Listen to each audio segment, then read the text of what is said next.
Bonjour à tous.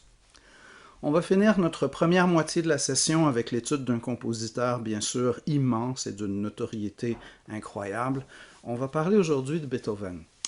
On se souvient de différentes choses de Beethoven, entre autres peut-être ce qu'on en avait dit en première session, qu'il est classique dans les formes, mais romantique dans l'intensité dramatique.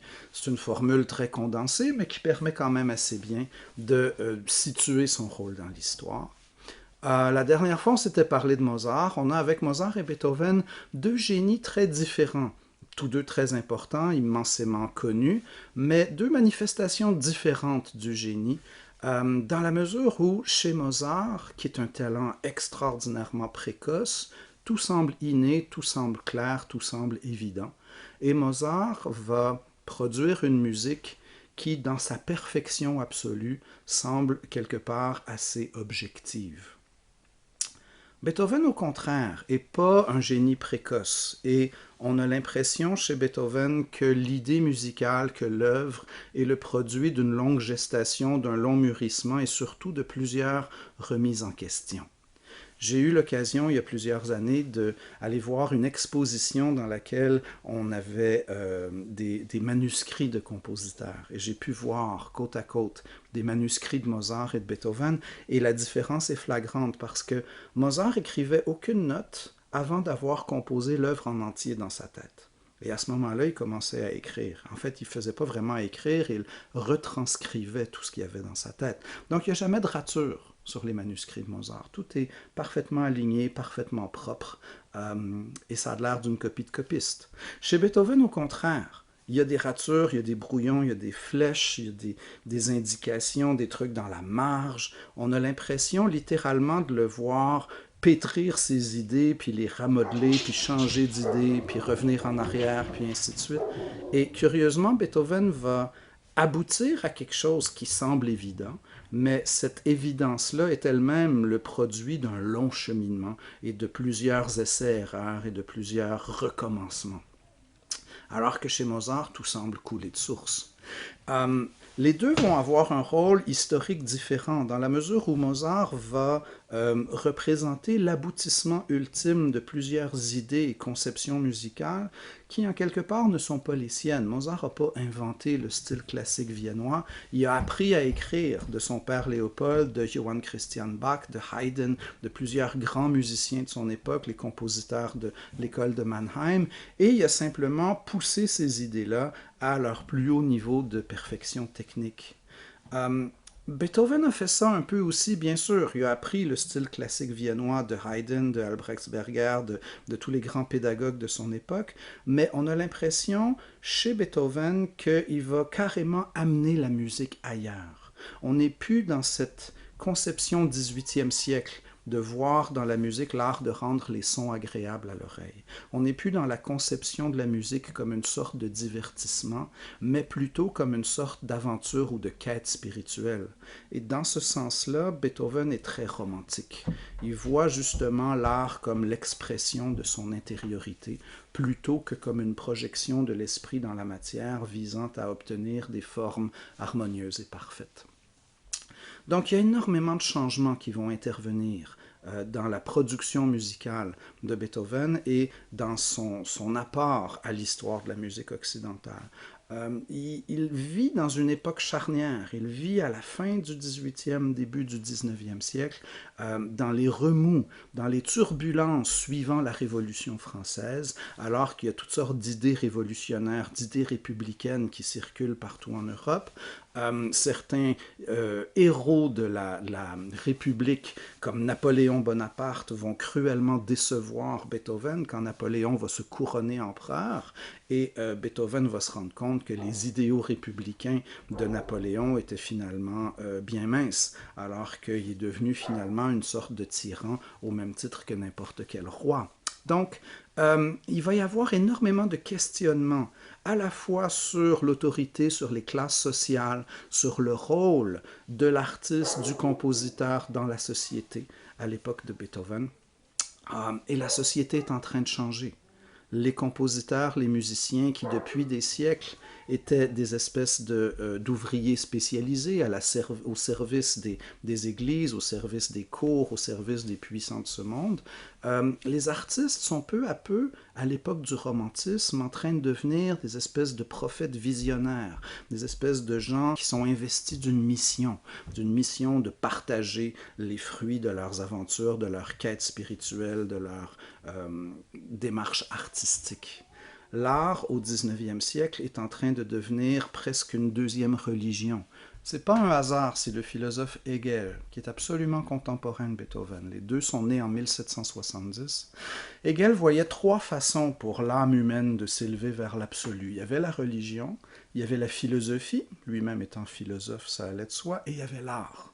Mais donc on voit que comme cette trilogie, cette trinité des moyens, des procédés transcendants chez Hegel, et l'art prend au 19e une signification, une profondeur qu'il n'y a jamais eu auparavant. C'est plus simplement une question de divertissement, c'est une question d'élévation de l'âme, de contemplation de l'absolu. Donc, évidemment, l'art change de statut, l'art change de mission, et l'artiste change de statut social aussi. Il n'est plus un ouvrier spécialisé au service d'une église ou d'une cour. Il devient ce qu'on appellerait aujourd'hui un travailleur autonome.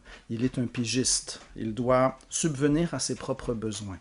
Donc, on ne verra plus au 19e siècle de compositeur à la Haydn qui a un orchestre à sa disposition et qui peut écrire une centaine de symphonies. Ça n'existe plus au 19e. Avec les guerres napoléoniennes, avec le déclin de l'aristocratie en Europe, avec l'ascension de la bourgeoisie, se développe une espèce d'économie de marché en vertu de laquelle le compositeur devra subvenir à ses propres besoins, ou bien par l'enseignement, ou bien par les revenus qu'il peut tirer de la publication de ses propres œuvres. Donc Beethoven arrive dans une époque qui est absolument une époque charnière, autant au niveau de la politique avec la Révolution française, puis les conquêtes napoléoniennes, puis ainsi de suite, que sur le plan économique avec le déclin de l'aristocratie et l'ascension de la bourgeoisie, que sur le plan artistique, alors que l'art lui-même est en train de changer profondément de signification et de vocation. Donc il y a une très profonde subjectivisation de la musique qui est en train de s'opérer. La musique ne cherche plus à imiter des formes, des modèles préétablis, mais au contraire à refléter l'originalité et le caractère unique de chaque individu, de chaque compositeur. Donc c'est dans cette mouvance-là, c'est dans ce contexte très particulier que Beethoven va voir se dérouler l'essentiel de sa carrière. Bien sûr, quand on parle de Beethoven, il est impossible de ne pas mentionner son handicap, de ne pas mentionner sa surdité. Il a été atteint du pire mal qui puisse frapper un compositeur.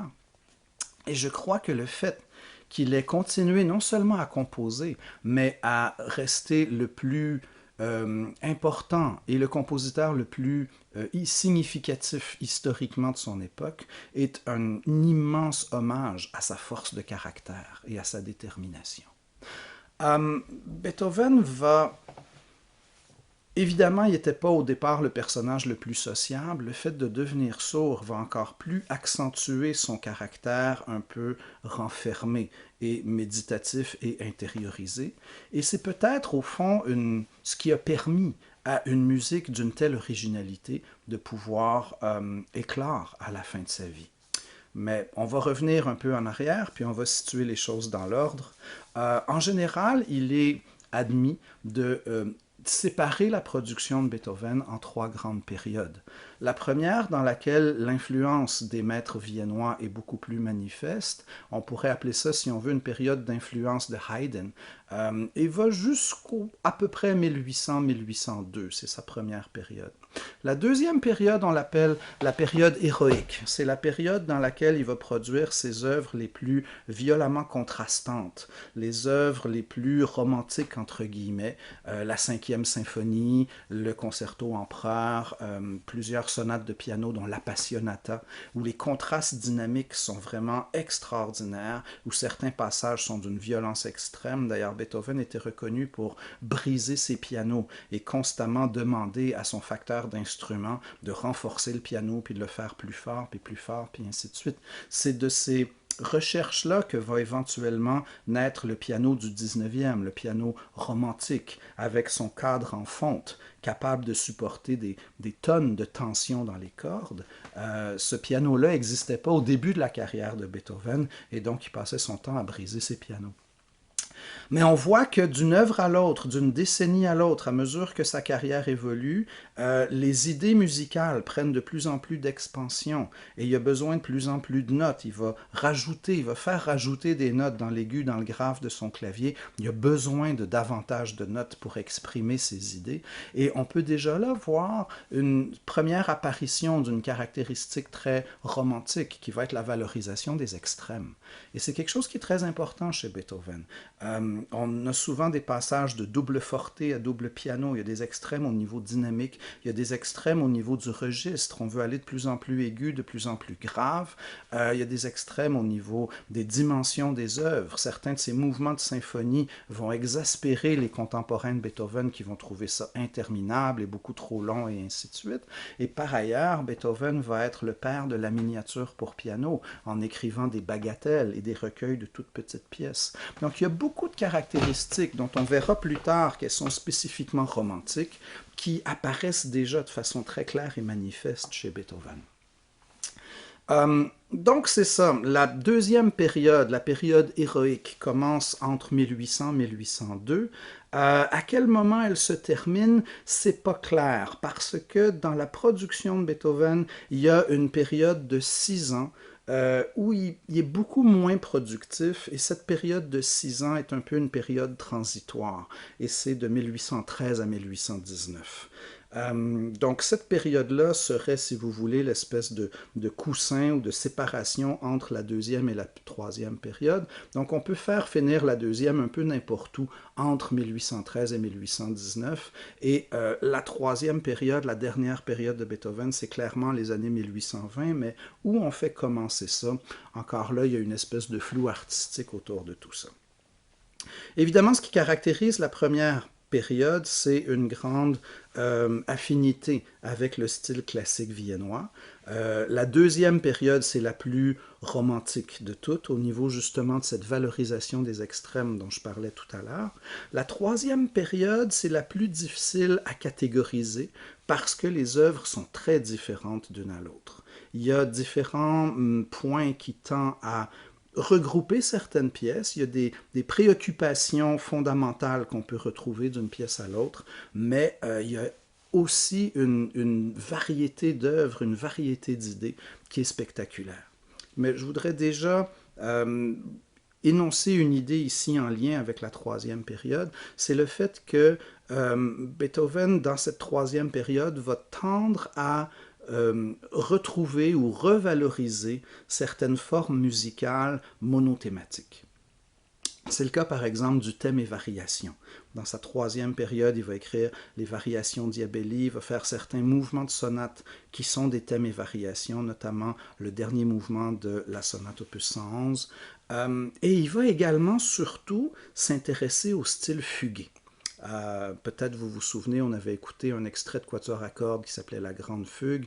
On va écouter la fugue de la sonate pour piano opus 110. Il y a plusieurs exemples de développement fugué dans les œuvres de Beethoven dans la troisième période. Et donc, il y a justement cet intérêt pour le contrepoint imitatif et en même temps pour le contrepoint monothématique. Cette idée chez Beethoven de prendre un seul thème et de le développer pratiquement à l'infini.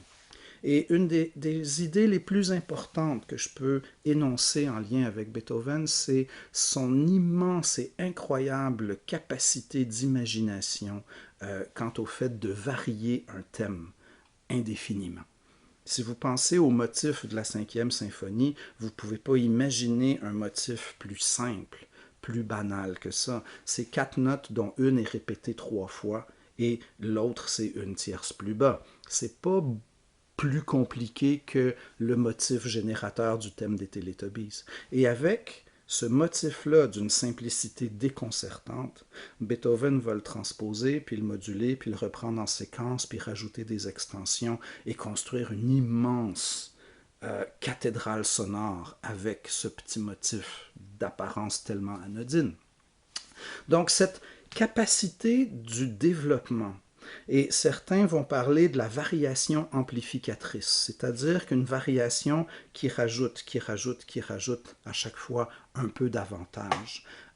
C'est au cœur même du style de Beethoven. Partir d'une graine, partir d'un germe, partir de quelque chose de minuscule, de presque microscopique, et le faire proliférer et le développer presque à l'infini. Donc c'est pas si étonnant, constatant le talent qu'a Beethoven pour la variation motivique, notamment la variation amplificatrice, de voir qu'il va s'intéresser à la fin de sa vie à des formes monothématiques comme le thème et variation ou la fugue, où il s'agit justement de prendre un seul thème et de le varier et de le développer indéfiniment. Je parlais de variation amplificatrice, on trouve aussi le contraire chez Beethoven, parce que dans le développement du premier mouvement de la cinquième symphonie, il prend ce motif de 4 notes et il va le simplifier et le réduire à 2 notes et encore à une seule note. Quand vous écoutez le développement de ce mouvement-là, taram, piram, etc., il y a le motif de 2 notes qui s'échangent entre les cordes et les vents, puis ensuite une seule note. Et on a l'impression littéralement que Beethoven est parti d'une molécule de musique, puis a cassé sa molécule, puis est rendu à un atome d'hydrogène. Quand son motif de 4 notes est réduit à une seule note, on ne peut pas avoir davantage l'impression que la musique a été réduite à son minimum absolu. Et par ailleurs, il peut aussi prendre le motif et le développer. Donc il y a cette double perspective dans le développement beethovenien, du simple vers le complexe et du simple vers l'absolument simple, vers l'infime, vers la quantité minimale absolue de musique possible. Voilà, donc Beethoven fait preuve justement de cette capacité d'intégrer dans les formes classiques des variations, des développements. C'est pas un hasard si on va le ranger avec Haydn dans ses compositeurs tout à fait à l'aise avec l'idée du développement motivique. Et si on oppose dans les classiques viennois les motivistes et les lyriques, on aurait bien sûr dans les motivistes Haydn et Beethoven, puis on aurait dans les lyriques Mozart et Schubert. Mais donc, dans cette capacité à combiner indéfiniment des motifs, des rythmes et des intervalles, Beethoven représente peut-être un sommet insurpassable. Vous remarquerez dans les auditions de Beethoven qu'il y a très peu de choses qui datent en fait, de sa jeunesse, pour différentes raisons. L'audition qui a été composée en premier, parmi celles dont vous disposez, c'est un quatuor à cordes qui date de 1806. Donc, pourquoi est-ce que j'ai pas mis d'œuvres plus anciennes? Premièrement, parce que vous en aviez beaucoup dans le cours de littérature musicale 1. On se souvient du thème de la sonate opus 26, qui était votre premier travail. Il y avait le rondeau de la sonate opus 13, qui était votre exemple d'analyse mélodique. Il y en a plusieurs autres. Il y avait un extrait de quatuor à cordes tiré des quatuors opus 18. Donc, beaucoup, l'allegro de sonate, le troisième mouvement de la sonate opus 27 numéro 2, la sonate clair de lune. Beaucoup, donc, des auditions de Beethoven qu'on avait faites en littérature musicale 1 provenaient de sa première période, si bien que vous avez déjà plusieurs exemples en tête du style de jeunesse de Beethoven. L'autre raison, c'est bien sûr que l'histoire est plus intéressée par la contribution à l'évolution historique des compositeurs. Et la contribution historique de Beethoven ne se situe pas dans la mise en place du style classique viennois, mais plutôt dans le fait d'avoir amené ce style classique viennois ailleurs. Et cet ailleurs se mesure et se constate beaucoup plus dans les deuxième et troisième périodes que dans la première. Donc, c'est pas pour dire que les œuvres de la première période sont moins bonnes, mais disons, la remise en question profonde de la nature même de l'œuvre musicale est moins visible, moins évidente dans les œuvres de première période que dans les œuvres subséquentes. Quand on dit que Beethoven est classique dans les formes, il est classique dans les genres aussi. Ce qu'il va écrire, ce sont essentiellement des genres musicaux qui ont été développés et mis au point par ses prédécesseurs. Qu'est-ce que Beethoven écrit comme musique? Essentiellement des symphonies, des sonates, des quatuors, des concertos. Tout ça sont des genres musicaux qui ont été mis en place avant lui. Comment il va les développer? Avec le développement motivique qui est une spécialité de Haydn. Donc, il n'y a pas à ce niveau-là une innovation si grande. Il va reprendre les formes, les genres, l'allegro de sonate, l'œuvre en 4 mouvements, allegro de sonate, mouvement lent, souvent de forme lead, un scherzo, puis un rondo pour finir. Beaucoup des œuvres de Beethoven, au niveau de la grande forme, respectent les conventions de son époque, mais la contribution est ailleurs. Les grandes particularités du style de Beethoven ne concernent pas directement l'invention de nouvelles formes. On a souvent l'impression qu'il va prendre des formes préexistantes, mais qu'il y a tellement d'imagination dans les possibilités de développement du matériau que premièrement, ces formes sont assez longues. Ces mouvements de symphonie sont plus longs que ceux de ses prédécesseurs, d'ailleurs on le lui a reproché. Le deuxième mouvement de la symphonie héroïque, la troisième symphonie, le deuxième mouvement dure plus de 15 minutes. Et à l'époque, on trouvait ça absolument inacceptable. On trouvait que ça testait la patience et la résolution des auditeurs de façon indue. Donc on a reproché à Beethoven des mouvements lents d'une durée comparable à celle de la plupart des symphonies au complet de son époque. Donc il y a d'une part cette imagination très fertile qui le pousse à écrire des mouvements de plus en plus longs, et par ailleurs, en plus, Beethoven a une propension à écrire de très longues codas à la fin de ses mouvements, parce que justement, il a l'impression que son matériau, même après la réexposition, a encore des choses à dire. Peut-être qu'il aurait préféré écrire un développement plus long, mais la forme ne le permettait pas. La forme exigeait un retour du thème, mais Beethoven a l'impression que même après avoir réexposé ces deux thèmes dans le ton principal, l'histoire n'est pas finie. Il y a un long épilogue. On veut savoir qu'est-ce qui est arrivé à la descendance de nos protagonistes. Donc il y a cet épilogue, cette façon de poursuivre l'histoire après son dénouement logique qui est assez typique de Beethoven. Là où réside l'essence du style de Beethoven, je crois que c'est dans la façon non pas de réinventer les formes classiques, mais de prendre l'esthétique classique et de la pousser encore plus loin dans ses derniers retranchements. C'est-à-dire que on sait que le style classique viennois était basé sur la notion de contraste, mais à l'intérieur d'un principe directeur qui était de garder les sons agréables à l'oreille. On a l'impression chez Beethoven qu'il va pousser un peu plus loin cette notion de contraste au détriment de la volonté de garder les sons agréables à l'oreille. Parce que chez Beethoven, la musique n'est pas un divertissement. Et le fait que ce soit agréable ou pas n'est pas le souci principal. Le souci principal, c'est que ce soit artistiquement significatif, que ça dise quelque chose, que ça nous révèle quelque chose sur la nature profonde de l'être humain. Et la vie humaine n'est pas toujours agréable, la condition humaine n'est pas toujours agréable, donc pourquoi est-ce que les sons devraient toujours être agréables à l'oreille? Si l'art veut imiter la vie et que la vie est parfois douloureuse, il tombe sous le sens que l'art soit parfois douloureux.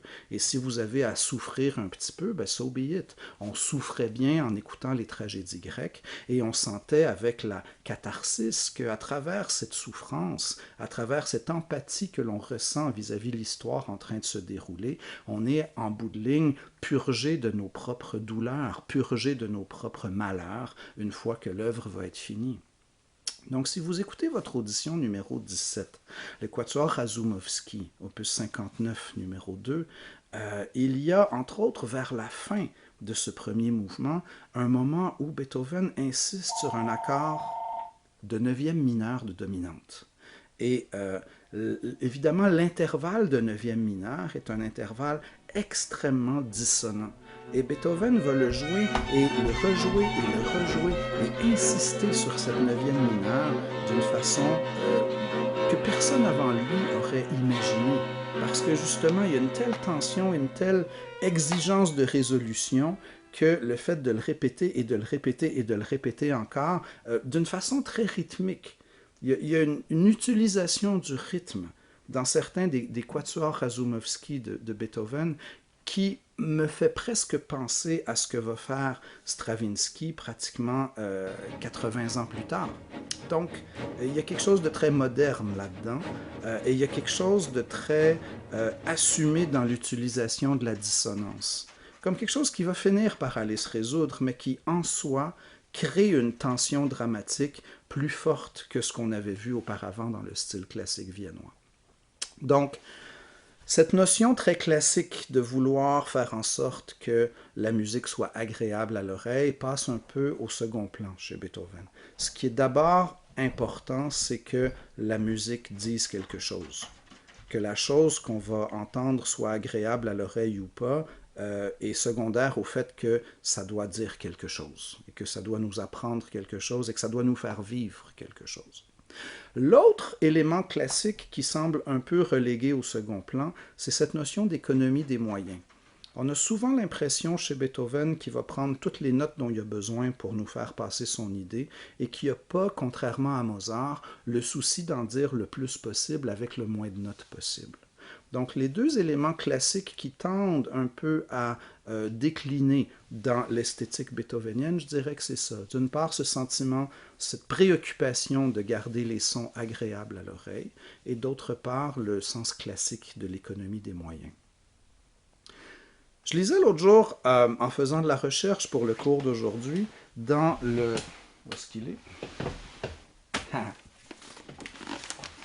L'histoire de la musique occidentale de Jean et Brigitte Massin. Dans le chapitre sur Beethoven, il y avait quelque chose d'intéressant quand il parlait des cours que Beethoven, dans sa jeunesse, a pris avec Albrechtsberger. Donc, c'est ça.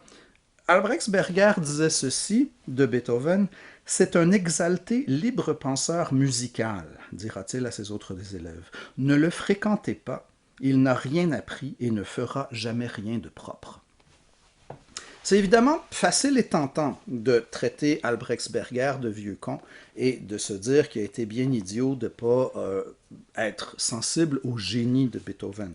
D'ailleurs, les auteurs eux-mêmes ne sont pas très tendres avec Albrechtsberger, dont il dit Albrechtsberger qui n'est pas un génie mais un cuistre. Voilà. Donc, vu qu'il disait des choses pas gentilles de Beethoven, c'était un cuistre. Mais ceci dit, écoutez encore ce qu'Albrechtsberger dit. C'est un exalté, libre penseur musical. C'est pas un cuistre, Albrechtsberger, il a tout compris. Qu'est-ce que c'est Beethoven? C'est un exalté, libre penseur musical. Il n'a rien appris. Bon, Beethoven n'a pas appris ce qu'Albrechtsberger voulait qu'il apprenne. Donc Albrechtsberger trouvait que Beethoven n'avait rien appris. Il n'avait sûrement pas rien appris. Il a dû apprendre des choses pour composer comme il composait, mais il n'a pas appris ce qu'un académicien aurait voulu qu'il apprenne. Et ne fera jamais rien de propre. Ben c'est ça. Beethoven ne voulait pas faire de la musique propre. Il voulait faire de la musique qui nous prend aux tripes. Il voulait faire une musique qui nous bouleverse, qui nous transforme, qui fasse de nous des êtres humains meilleurs. Que ce soit propre ou pas, c'était pas son souci. Que ce soit agréable ou pas, c'était pas important. Il voulait pas que ce soit propre. Donc, curieusement, Albrechtsberger avait vraiment raison dans son jugement quant à Beethoven. Beethoven lui-même n'a pas été très tendre par rapport à son apprentissage avec Albrechtsberger. Écoutez ce que Beethoven disait. Il disait que... Beethoven est vite déçu par l'aspect souvent scolastique des leçons qu'il reçoit. Bien plus tard, il raillera encore, entre guillemets, l'art de fabriquer des squelettes musicaux d'Albrechtsberger. Donc l'art de fabriquer des squelettes. Beethoven raillait un peu l'apprentissage académique comme étant l'art de produire des squelettes musicaux. Mais en même temps, je vous dirais que la raison pour laquelle la musique de Beethoven est si extraordinaire, c'est que sa charpente est si forte, sa carrure est si forte, son architecture est d'une solidité à toute épreuve. Et c'est exactement ça, un squelette. C'est une structure. Par-dessus la structure, on peut mettre ce qu'on veut. Mais Beethoven avait tellement bien intégré et compris l'allegro de sonate puis les formes classiques qu'il a pu rajouter des choses extraordinaires par-dessus ces squelettes-là, mais c'est quand même le squelette qui maintenait toute l'affaire ensemble.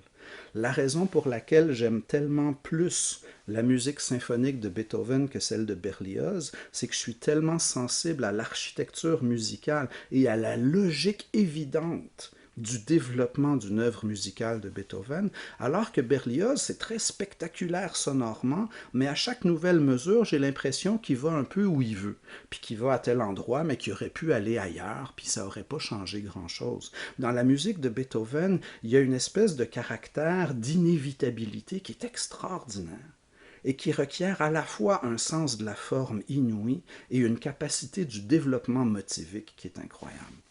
Donc Beethoven lui-même se moquait un peu des squelettes qu'il avait appris à écrire dans son enfance, mais je ne crois pas qu'il faille sous-estimer l'importance des squelettes dans l'élaboration d'un édifice musical bien construit.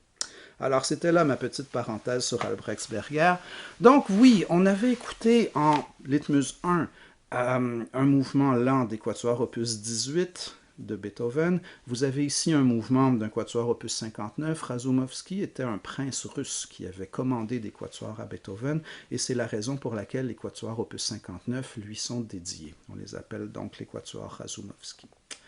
18, ben, c'est bien sûr le célébrissime premier mouvement de la 5e symphonie. C'est quelque chose de tellement célèbre que je ne pouvais pas ne pas le mettre, mais en même temps, c'est une leçon incroyable à la fois de développement et de réduction à l'essentiel d'un motif en soi extrêmement anodin, comme je le mentionnais tout à l'heure. En lien avec la 5e symphonie, on a parfois entendu cette idée que Beethoven avait introduit du nouveau matériau dans la coda. Quand ça fait tom pom pi yam pom pom pi yam pom pom pi yam pom pom pi di di di dam. Et ce serait comme une manifestation de cette volonté farouche et indomptable de Beethoven de faire quelque chose d'impensable à l'époque et d'introduire un nouveau thème à la toute fin du mouvement. On peut le penser, mais en même temps, ce qui est fascinant, c'est que ce nouveau thème est intrinsèquement rattachable à l'ancien. Si vous regardez le motif de ce thème, ta ta ti yam, pa pa pi yam, pa pa pi yam, on a un motif de 4 notes qui finit avec une tierce descendante.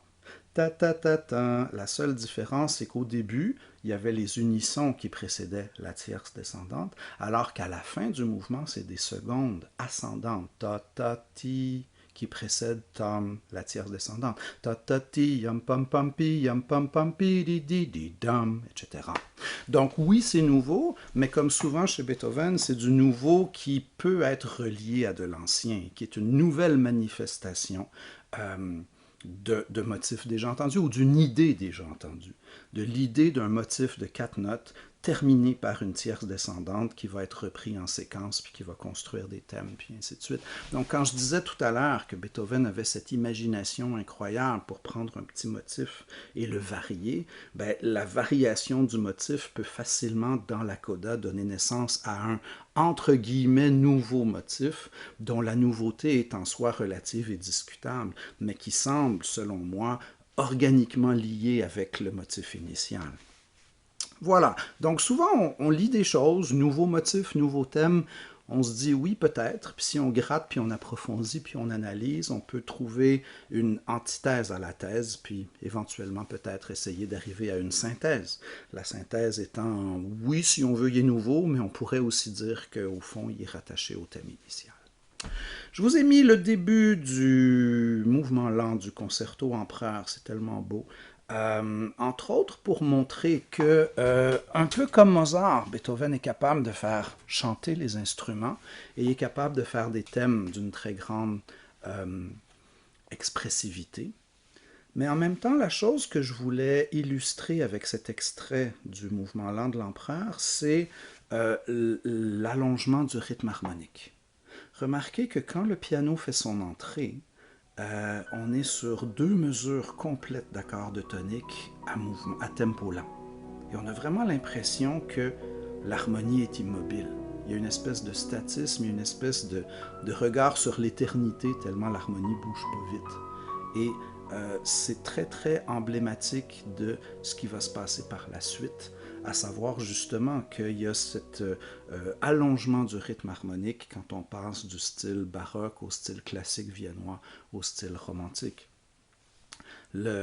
L'idée reçue, le cliché, si on veut, c'est qu'un 4-5-1 dans un choral de Bach, ça prend 4 noirs. On a une noire sur 1, une noire sur 4, une noire sur 5, une noire sur 1. Chez Mozart, ça prend 4 mesures. Une mesure de 1, une mesure de 4, une mesure de 5, une mesure de 1. Et on verra en fin de la session, avec le poème symphonique Ainsi parlait Zarathustra, que faire quelque chose qui ressemble à un 4-5-1, ça lui prend 1 minute 30. Ça lui prend un gros paquet de mesures parce qu'on a 1, 1, et éventuellement on s'en va au 4e degré, mais c'est très long. Alors ça, c'est une caractéristique du langage musical. Quand on va passer du style classique au romantisme, il y a cette élongation du rythme harmonique dont on sent déjà des présages dans la musique de Beethoven, notamment justement dans ce mouvement lent du concerto empereur. Une autre caractéristique romantique qu'on peut déjà pressentir chez Beethoven, c'est l'idée de la musique à programme et l'importance du thème de la nature. Vous n'avez pas ça dans vos écoutes, mais c'est au niveau de la 6e symphonie, dite pastorale.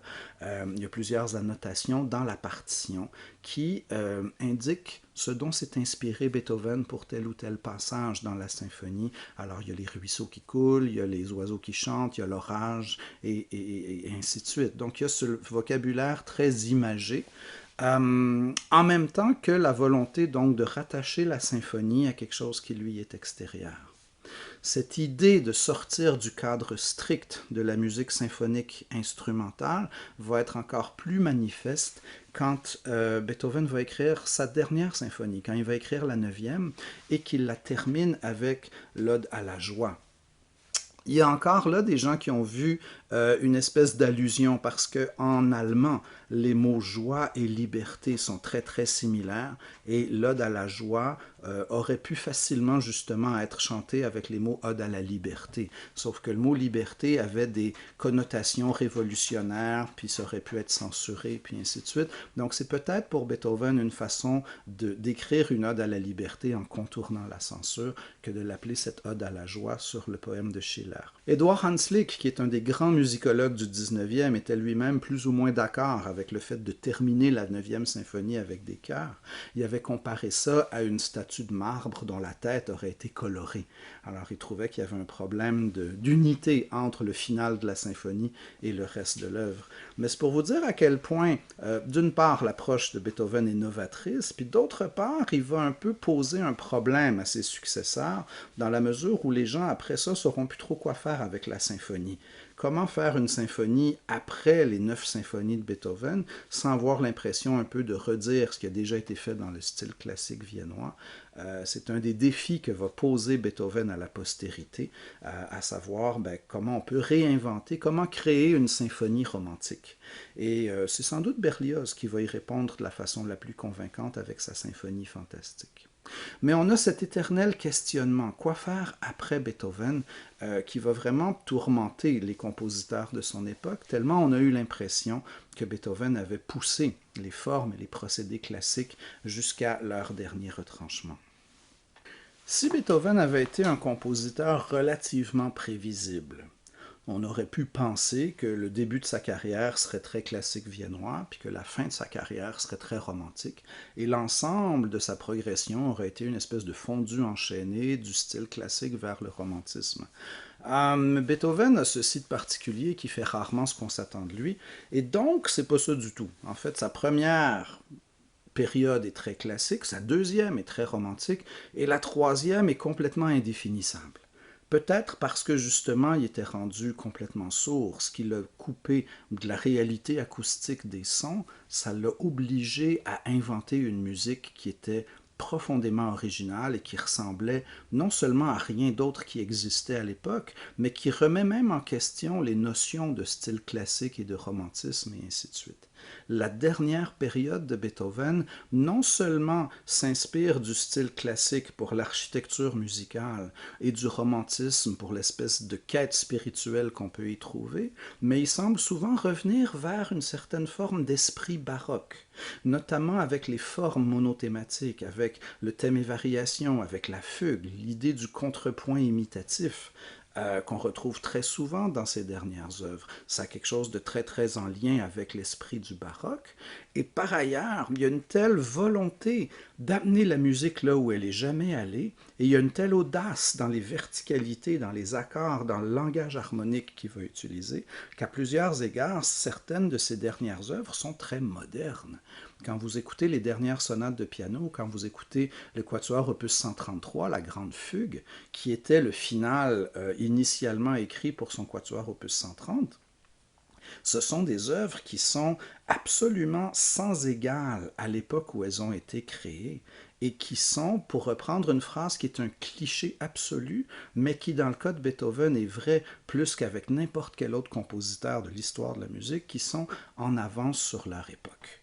Il n'y a aucune musique, je crois, dans l'histoire de la musique occidentale dont on puisse dire avec autant de vérité que cette musique soit en avance sur son époque que les dernières œuvres de Beethoven. Parce qu'effectivement, il était tellement isolé, il était tellement concentré sur l'élaboration de ses propres idées musicales qu'il a créé des œuvres avec lesquels ses contemporains n'ont pu que vivre un profond désarroi et une très grande perplexité, mais ce sont des œuvres qui, au fil des années, ont fini par convaincre les gens de leur qualité absolument incroyable. Autrement dit, le reste de l'humanité a peu à peu apprivoisé la musique des dernières œuvres de Beethoven, au point où finalement, bien sûr, elles ont été acceptées dans le répertoire symphonique et de musique de chambre et ainsi de suite. Mais c'était pas gagné d'avance. Et curieusement, Beethoven en était conscient.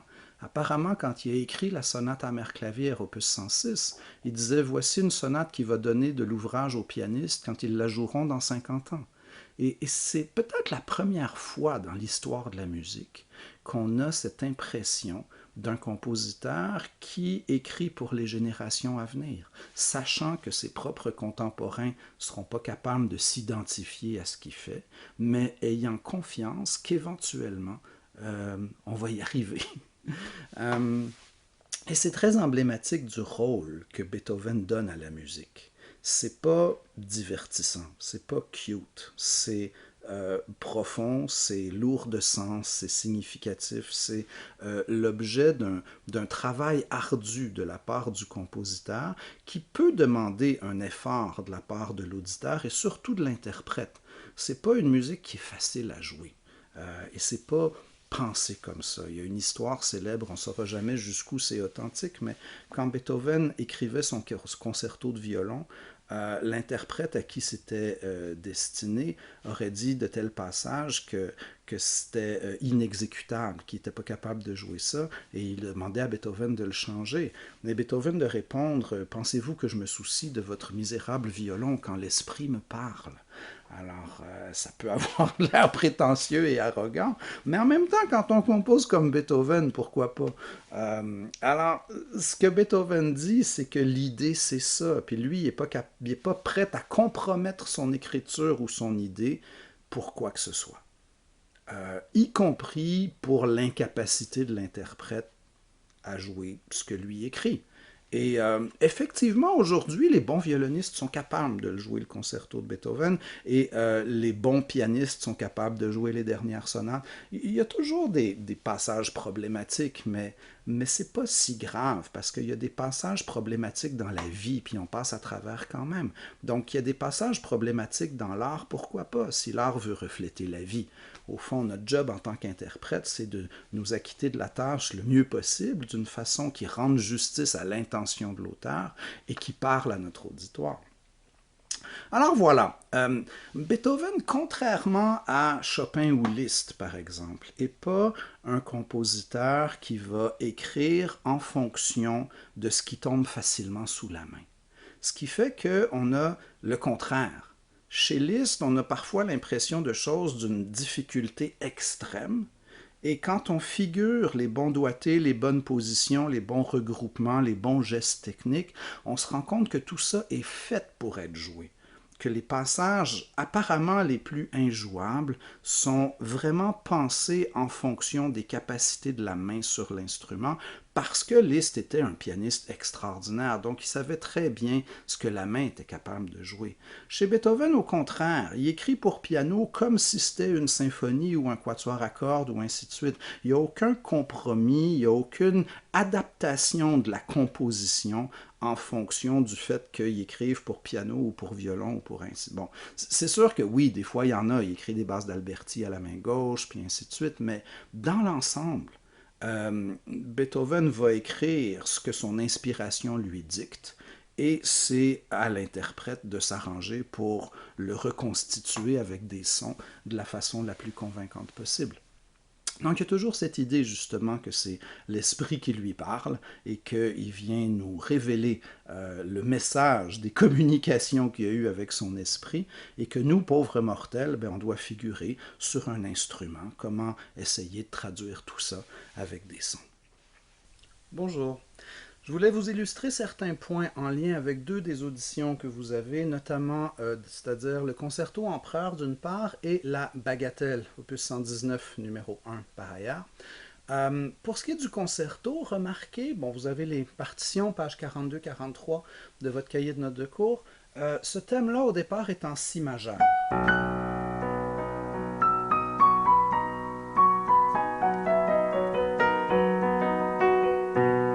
Si majeur. On s'en va à 5, la corde dominante mesure 18-19, puis on revient à la tonique mesure 20. Allez 5 mesures plus tard et regardez mesure 25, 26, 27, 28, ce qui se passe comme modulation. On avait à 23 un 5 de 5 et on arrivait à 5. Normalement, le 5 devrait revenir à 1. Mais que fait Beethoven? Mesure 25...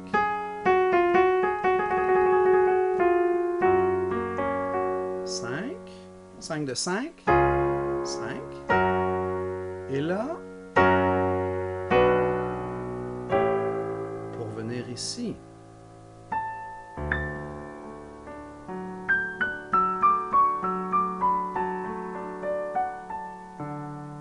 cette modulation-là est absolument extraordinaire. On est passé de si majeur à ré majeur. Et comment on a fait ça? D'une façon très très habile et très efficace. À la mesure 25, le tri sur 5, 5 de 5, 5. Mesure 27, il vient résoudre son 1, mais non pas sur un si majeur, mais sur un si mineur. Et si mineur, qu'est-ce que c'est? C'est le relatif de ré majeur.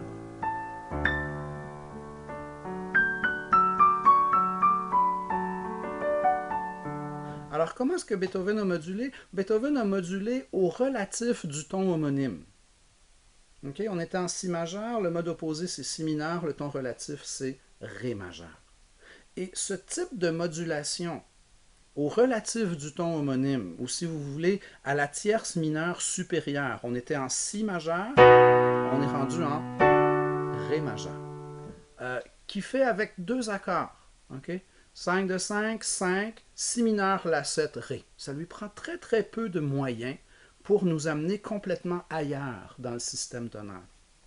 Donc ces modulations étonnantes et ces modulations extrêmement expressives vont être très prisées par les compositeurs romantiques tout au long du 19e siècle. On voit déjà avec Beethoven qu'on n'est plus dans cette logique très classique viennoise d'aller de la tonique à la dominante, puis là on module un petit peu, puis on revient à la tonique. Il y a une recherche d'originalité dans la modulation, il y a une recherche de procédés modulants nouveaux et différents et plus expressifs.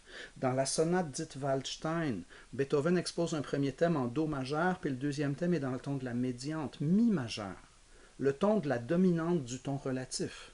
Donc, on va voir tout au long du 19e des modulations à la tierce comme ça. Tierce supérieure, tierce inférieure, tierce majeure, tierce mineure, mais on va quitter peu à peu les modulations à la quinte, souvent au profit des modulations à la tierce. Pour ce qui est de la bagatelle, opus 119, numéro 1, vous avez la partition, page 44-45, elle fait partie de vos écoutes. Je l'aime beaucoup pour différentes raisons. Entre autres, c'est un parfait portrait robot, c'est une reproduction, c'est un microcosme du style de Beethoven en 2 pages. Alors, si vous regardez le thème de la bagatelle, opus 119, numéro 1, on a de prime abord un thème qui est très classique dans sa composition. On a un motif de 2 mesures qui est repris en séquence. Et 2 mesures plus 2 mesures font 4 mesures. Et ensuite, on va avoir 4 mesures liées. Donc, 2 petits blocs de 2 mesures chacun, suivis d'un grand 4. 2 plus 2 plus 4, c'est très très classique comme formation de thème, et ça va nous mener à une première cadence à la dominante.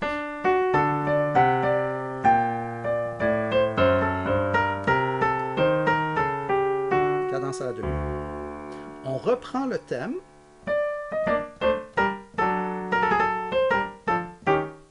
Et la deuxième fois,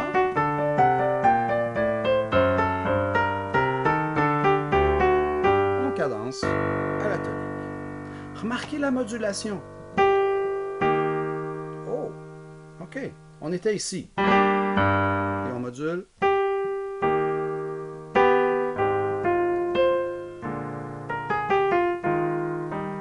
On module en mi bémol. On était en sol mineur. Et on module en mi bémol majeur sans passer par la dominante. On ne prépare pas la nouvelle tonique. On fait simplement sauter de l'ancienne tonique à la nouvelle. Donc cette note-là, le sol qui auparavant était notre 1, est rendu la tierce de 1.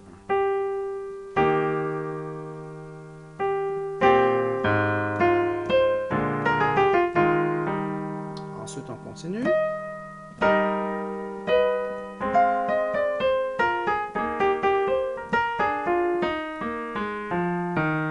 Vous avez votre partie B ici.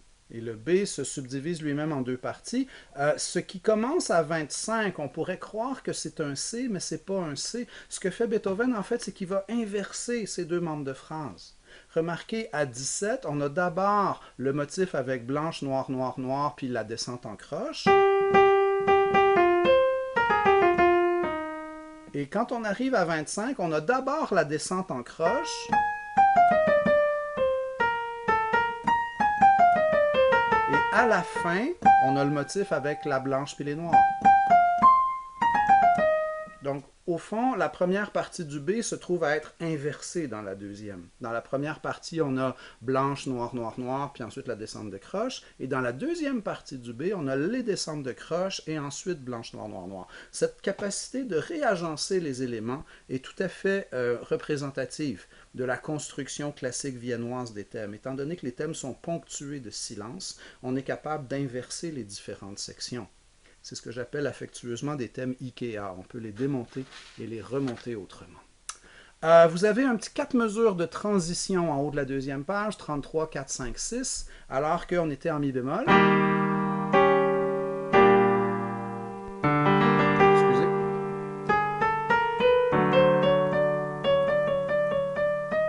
Pour revenir en sol mineur. Et ainsi de suite. Regardez ce qui se passe à 45.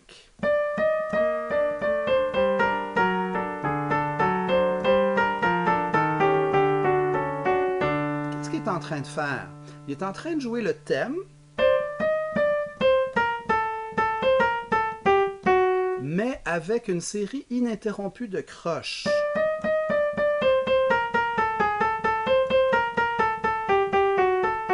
Ça, c'est 45, 6, 7 et suivantes. Autrement dit, il a pris les intervalles, il a pris les notes importantes de son thème,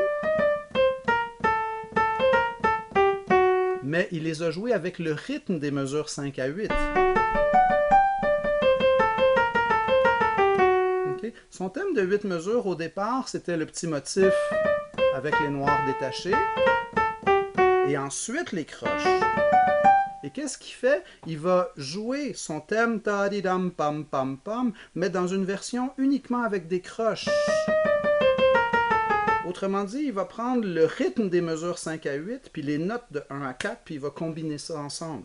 Ça, c'est une autre manifestation de la capacité de Beethoven à développer des thèmes et réagencer des éléments.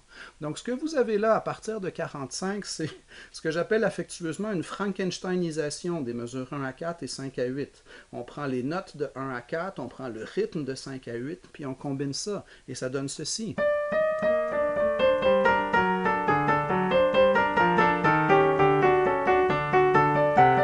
Et ainsi de suite. On arrive à la cadence à 8, 9, 50, 52. Et ce que vous avez après ça, et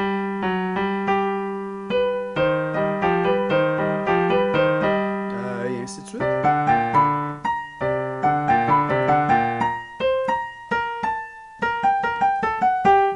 ça, c'est la coda. Okay? Donc, on a une longue coda. La coda fait à peu près une vingtaine de mesures sur une pièce qui en tout en fait quoi, 72? Donc, le quart de la pièce, c'est la coda. Ce qui est tout à fait à l'échelle de ces grands allegros de sonate qu'on retrouve dans les symphonies de Beethoven, où on dit la coda, c'est pratiquement un deuxième développement. Ben ici, votre coda, elle commence à la fin de la mesure 52 avec ceci. Et on a deux sections clairement distinctes dans la coda parce qu'il y a ceci. Et à la toute fin, dernier système, mesure 65, on a le thème qui revient.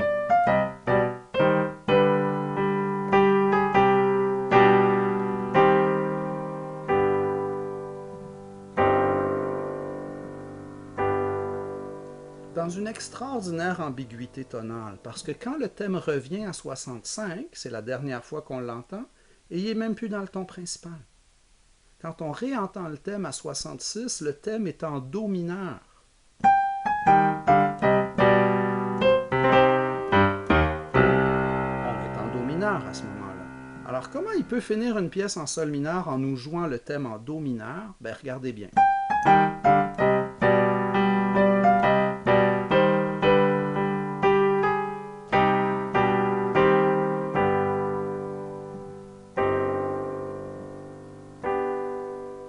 Il est en do mineur, mais il finit sur la dominante de do mineur. Mais la dominante de do mineur, ça se trouve à être notre tonique majeure. Donc en finissant sur un 5 de 4, il se trouve en fait à finir sur un 1 bécard 3, qui est une tierce de Picardie. Et c'est tout à fait admissible dans une pièce en sol mineur de finir sur un accord de sol majeur. Donc, dans le dernier système, là, dans les mesures 66, 7, 8, 9, 10, 11, 12, 13, 14, est-ce que do mineur c'est 1, puis sol majeur c'est 5, ou est-ce que do mineur c'est 4, puis sol majeur c'est notre 1 avec tierce de Picardie? Les deux sont défendables. On ne sait même plus vraiment trop dans quelle tonalité on est. On a l'impression d'être en do mineur.